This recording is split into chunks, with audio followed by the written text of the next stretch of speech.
On Russia, Mr. President, would you support or agree to reducing NATO troops in Europe, in countries like Poland, in order to get Russia to agree to a peace deal? That hasn't been put before me, and I'll think about that for later, but it has not been put before me.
Are you prepared to offer Vladimir Putin access to rare minerals to incentivize him to end the war?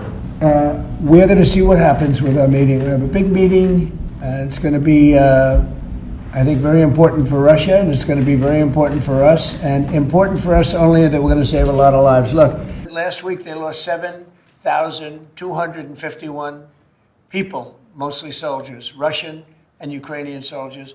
We have a meeting with President Putin tomorrow. I think it's going to be a good meeting, but the more important meeting will be the second meeting that we're having. We're going to have a meeting with President Putin, President Zelensky, myself, and maybe we'll bring some of the European leaders along, maybe not. It's I don't know that it's going to be very important. We're going to see what happens. And I think President Putin will make peace. I think President Zelensky will make peace. We'll see if they can get along.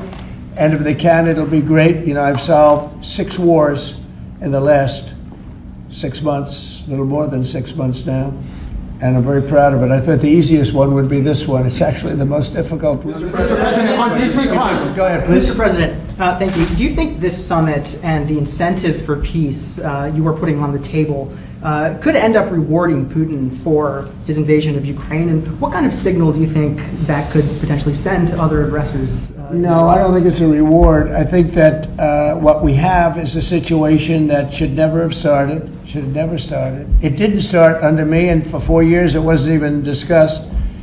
And I could see it was going to happen after I left. I could see what was happening. Everything that we did was wrong. Everything that was done was wrong. Everybody's to blame. Putin's to blame. They're all to blame. This is a war that would have never happened. Mr. President, does Putin have a strong hand tomorrow? Well, he came to our country, and I heard CNN fake news talking about that was a big win for him. Normally, you would say the opposite, but they said, oh, it's a big win that he came here. Normally, we would say the opposite, he came here. I think that President Putin would like to see a deal. I think if I weren't president, he would take over all of Ukraine. It's a war that should have never happened. If I weren't president, in my opinion, he would much rather take over all of Ukraine. But I am president, and he's not going to mess around with me. On Russia, Mr. President, would you support or agree to reducing NATO troops in Europe, in countries like Poland, in order to get Russia to agree to a peace deal? That hasn't been put before me, and I'll think about that for later, but it has not been put before me. Go ahead. Is anything less than an unconditional and immediate ceasefire a victory for the U.S.? Tomorrow? Yes. Well, tomorrow we'll see. I say, I don't know where that comes from. It's sort of not a good question. I would say that tomorrow all I want to do is set the table for the next meeting, which should happen shortly. I'd like to see it happen very quickly, very shortly after this meeting. I'd like to see it actually happen maybe in Alaska, where we just stay because it's so much easier. But I think that it's going to be very interesting. We're going to find out where everybody stands, and I'll know within the first 2 minutes, 3 minutes, 4 minutes, or 5 minutes, like we tend to find out whether or not we're going to have a good meeting or a bad meeting. And if it's a bad meeting, it'll end very quickly. And if it's a good meeting, we're going to end up getting peace in the pretty near future. Okay? How about one more?